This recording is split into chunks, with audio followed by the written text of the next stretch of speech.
In Fusion, you can find the center of mass, and this is a helpful design tool.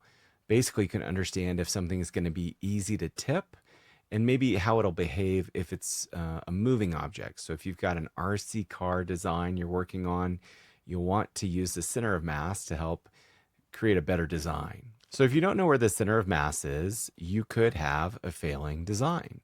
Let's take a look at this piece of furniture.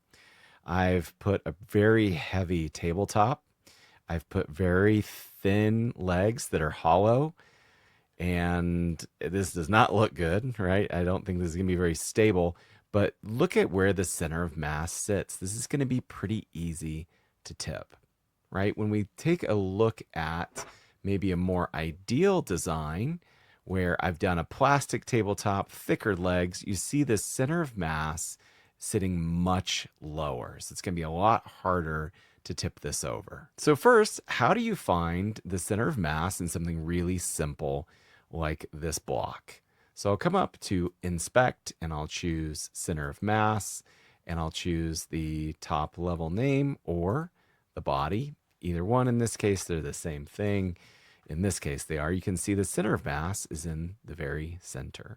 Now, if we introduce a shell, you're going to see that it moves down a little bit because there's a lot less mass up top, bringing the center of mass up.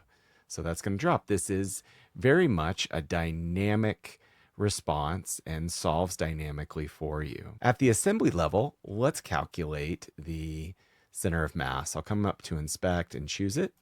And I can do the entire assembly by clicking this assembly, and it'll give me a calculation based on all of the components.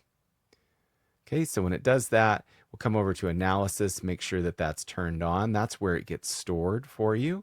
Looks like I've been playing with this thing for a while, but here's that center of mass. Now you might ask, like, can we do just the center of mass of a component? Absolutely. Let's try to find it. There we go. Just this headstock, as they call it. Click that. You'll see the center of mass just for this component. All right, so we've got that. That looks good. What I want to do now is introduce maybe a wheel set and see how that is going to start to change our existing center of mass. I've created one. I bring it in. Very simple. Haven't even really started refining that, but you see an immediate update by introducing this mass over here in space for the entire assembly. Our new center of mass gets updated. Now, what about understanding where this sits in space? You can measure it. So if you come up to inspect and use measure, you can select the center of mass and then select a point over here in space, and it will give you the true distance.